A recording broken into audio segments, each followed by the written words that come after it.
নমস্কার বন্ধুরা, এক্সপ্লোরার সৈকত অফিসিয়াল চ্যানেলে সকলকে স্বাগতম। শ্রীমদ্ ভগবদ্ গীতায় ভগবান শ্রীকৃষ্ণের উপদেশ বর্ণিত রয়েছে। গীতার এই উপদেশগুলি মহাভারতের যুদ্ধের সময় শ্রীকৃষ্ণ অর্জুনকে দিয়েছিলেন।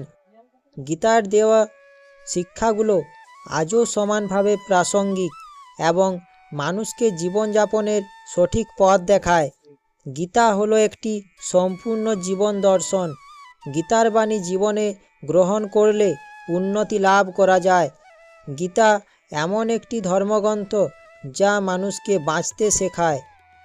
শ্রীমদ্ ভগবদ্ গীতায় শ্রীকৃষ্ণ বলেছেন যে প্রতিটি মানুষের তার কাজ খুব ভেবেচিন্তে করা উচিত, কারণ কাজ ভালো হোক বা খারাপ তা কখনোই হারিয়ে যায় না। প্রত্যেকেই নিজের কৃতকর্মের ফল পান, তাই সকলে শুভকর্ম করুন। গীতায় লেখা আছে, কখনো মানুষের সঙ্গে প্রতারণা করা উচিত নয়। আপনি যত বড়ই হন না কেন, একজন সাধারণ ব্যক্তির সঙ্গে প্রতারণা করা মানে হলো আপনার ধ্বংসের পথে এগিয়ে যাওয়া। তাই জীবনে কখনো কারোর সাথে প্রতারণা করবেন না। গীতায় লেখা আছে, 100 কাজ ছেড়ে আগে খাবার খাওয়া উচিত, হাজারো কাজ ছেড়ে স্নান করা উচিত, লক্ষাধিক কাজ ছেড়ে দান করা উচিত এবং কোটি কোটি কাজ ছেড়ে ঈশ্বরকে স্মরণ করা উচিত। আপনার সমস্ত কাজে ঈশ্বরকে স্মরণ করতে থাকুন। ঈশ্বর আপনাকে সমস্ত কিছুতে পথ দেখাতে পারে। আপনার সমস্ত সমস্যার সমাধান রয়েছে।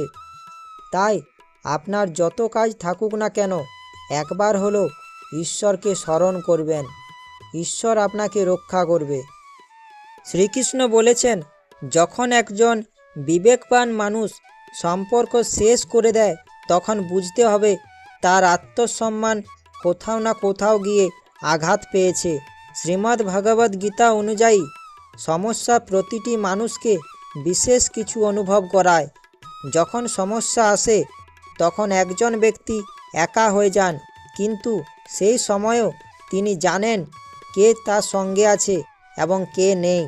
যখন আপনার কাছে সমস্যা আসে বা আপনি কোনো বিপদে পড়েছেন, তখন আপনার যারা ভালো চায় তারা ছাড়া সকলে আপনাকে ছেড়ে চলে যাবে।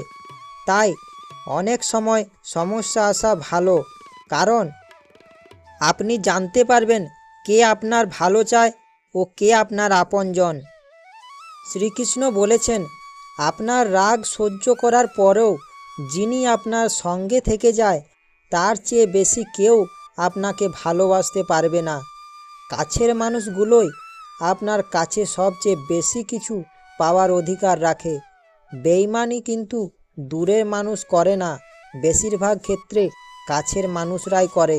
কাছের মানুষগুলো যখন পর হয়ে যায়, তখন তাদেরকে সম্পূর্ণরূপে ত্যাগ করা ছাড়া আর কোনো উপায় থাকে না। আপনি সবচেয়ে কাছের মানুষ যাকে মনে করছেন, সেই একদিন আপনার পথের কাঁটা হয়ে দাঁড়াবে।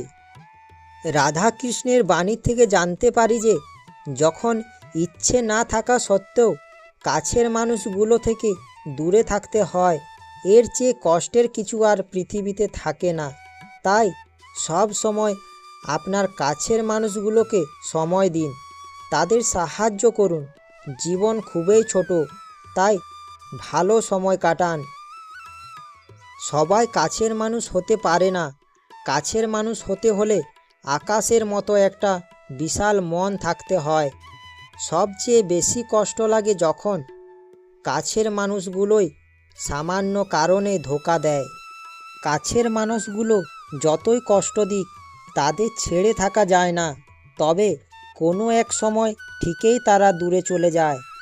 শ্রীকৃষ্ণ বলেছেন, যখন আমাদের কোনো ভালো কাজের বদলে দুঃখ লাভ হয় অথবা কেউ খারাপ কর্ম করেও সুখ লাভ করে, তাহলে মন অবশ্যই এটা ভাবতে বসে যে তাহলে ভালো কাজ করা, ধর্মের পথে চলার তাৎপর্যটা কী? কিন্তু দুরাত্মাকেও কি ভোগ করতে হয় সেটাও দেখুন। দুষ্কর্ম যে করে তার মন সর্বদা চঞ্চল থাকে, ব্যাকুল হতে থাকে, মনে সর্বদা নতুন নতুন সংঘর্ষ উৎপন্ন হয়। অবিশ্বাস তাকে সারা জীবন ছোটাতে থাকে। একে কি সুখ বলে? যে ব্যক্তি ধর্মের পথে চলে, সর্বদা সুকর্মে নিজেকে নিয়োজিত রাখে, সৎ চরিত্রের অধিকারী হৃদয় সব সময় শান্ত থাকে। পরিস্থিতি তার জীবনে সুখের বাধা হয়ে দাঁড়ায় না। সমাজে তার সম্মান আর মনের সন্তোষ অক্ষত থাকে সর্বদা।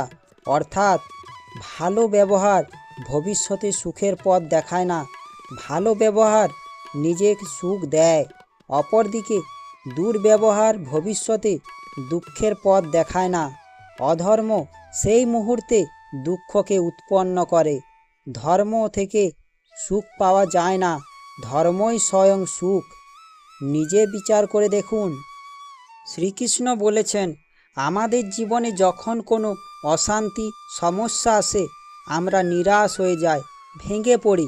মনে হয় সুখ শান্তি আমাদের জীবনেই নেই, জীবনের সব কিছু শেষ। কিন্তু আমরা ভুলে যাই যে সুখ দুঃখ জীবনের একটা অংশ। আজ সুখ আছে তো কাল দুঃখ, পরিবর্তনই সংসারের নিয়ম। ভগবান শ্রীকৃষ্ণ বলেছিলেন, পরিবর্তনই সংসারের নিয়ম। প্রকৃতিতে যেভাবে দিন রাত্রি হয়, সেভাবে মানুষের জীবনে সুখ দুঃখ আসে। কারণ আমরা মনুষ্য প্রকৃতিরই একটা অংশ। যেভাবে দিন হলে আমাদের আলোর প্রয়োজন হয় না, কিন্তু যখন রাত্রি নেমে আসে তখন আমাদের ঘর রাস্তা আলোকিত করার জন্য আলো জ্বালানোর প্রয়োজন হয়।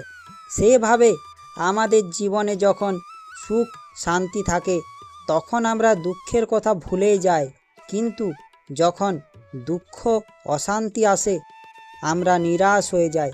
কিন্তু সেই দুঃখের সময় মনকে নিরাশ না করে শান্ত হয়ে সেই সমস্যা দূর করার পথ বের করা, নিরাশ না হয়ে আমাদের জীবনের সমস্যার কারণ খুঁজে বের করা দরকার। মনে রাখতে হবে যে মানুষের কাছে কোনো কিছুই অসম্ভব নয়। শ্রীকৃষ্ণ বলেছেন, মানুষের সব সম্পর্কের আধার হলো প্রত্যাশা। মানুষ ভাবে পতি কেমন হবে যে আমার জীবন সুখ আর সুবিধায় ভরে দেবে, পত্নী কেমন হবে যে সর্বদা আমার প্রতি সমর্পিত থাকবে, সন্তান কেমন হবে যে আমার সেবা করবে, আমার আদেশ মেনে চলবে। মানুষ প্রেম তাকেই দিতে পারে যে তার প্রত্যাশা পূরণ করতে পারে। আর প্রত্যাশার নিয়তি হচ্ছে ভঙ্গ হওয়া। কিভাবে? কারণ প্রবল ইচ্ছা থাকলেও কোনো মানুষ কারো সকল প্রত্যাশা পূরণ করতে পারে না। শ্রীকৃষ্ণ বলেছেন, জীবনে কষ্ট পেতে পেতেই আমাদের চরিত্র গঠন হয়। তাই কষ্ট থেকে পালাবেন না, তার মোকাবিলা করুন। সাফল্য লাভ সুখ পাওয়ার চাবিকাঠি নয়, বরং সুখেই হলো সাফল্য লাভ করার চাবিকাঠি। আপনি যদি মন থেকে সুখী হন তাহলে আপনি সুখী মানুষ হবেন। আপনি যে কাজ করেন সেই কাজে সুখী হলেই আপনি সফল। অনেক সময় বড় কিছু অর্জন করার জন্য আমাদের ছোট কাজ করতে হয়। যদি তা করার দরকার পড়ে তো অবশ্যই তা করুন। মনে রাখবেন, কাজ কখনোই ছোট হয় না। যে কোনো কাজেই আপনাকে সাফল্যের দিকে এগিয়ে নিয়ে যেতে পারে। গীতায় বলা আছে, প্রেম উন্নতি দেয়, উচিত অনুচিতের জ্ঞান দেয়। প্রেম আর মোহের মাঝে পার্থক্য থাকে। বাস্তবে যা প্রেম তা কোনো মোহ নয়। প্রেমের জন্ম হয় করুণা থেকে, আর মোহের জন্ম অহংকার থেকে হয়। প্রেম মুক্তি দেয়, মোহ আবদ্ধ করে। প্রেম ধর্ম আর মোহ অধর্ম। তাই সব সময় প্রেম করতে থাকুন। শ্রীকৃষ্ণ বলেছেন, নির্ণয় নেওয়ার মুহূর্তে আমরা সর্বদা কোনো অন্য ব্যক্তির উপদেশ, সূচনা, বঞ্চনা বা পরামর্শকে আমাদের আধার করে থাকি। আর আমাদের ভবিষ্যতের আধার হয়ে থাকে আমাদের আজকের নেওয়া সিদ্ধান্ত। তাহলে কি আমাদের ভবিষ্যৎ অন্য ব্যক্তির পরামর্শ, কোনো অন্য ব্যক্তির দেওয়া উপদেশের ফল, তবে কি আমাদের সম্পূর্ণ জীবন কোনো অন্য ব্যক্তির বুদ্ধির পরিণাম? আমরা কি কখনো বিচার করেছি? সবাই জানে যে ভিন্ন ভিন্ন মানুষ একই পরিস্থিতিতে ভিন্ন ভিন্ন পরামর্শ দিয়ে থাকে। মন্দিরে দাঁড়ানো ভক্ত বলে দান করা উচিত, আর চোর বলে যদি সুযোগ পাওয়া যায় তবে ওই মূর্তির গয়না চুরি করা উচিত। ধার্মিক হৃদয় ধার্মিক উপদেশ দিয়ে থাকে, আর অধার্মিক হৃদয় অধার্মিক পরামর্শ দিয়ে থাকে। এই ধর্মময় উপদেশ পরামর্শ স্বীকার করলে মানুষ সুখের দিকে যায়, কিন্তু এই রকম পরামর্শ স্বীকার করার আগে স্বয়ং নিজের হৃদয়ে ধর্মকে স্থাপন করা কি অনেক বেশি জরুরি নয়? স্বয়ং বিচার করে দেখুন। আশা করি শ্রীকৃষ্ণের বাণীটি শুনে আপনাদের ভালো লাগবে। শ্রীকৃষ্ণের বাণীটি দেখে ও শুনে ভালো লাগলে আমার চ্যানেলটা সাবস্ক্রাইব ও লাইক করার অনুরোধ রইল। শ্রীকৃষ্ণের বাণীটি সকলের কাছে পৌঁছেও দেওয়ার অনুরোধ রইল। ধন্যবাদ।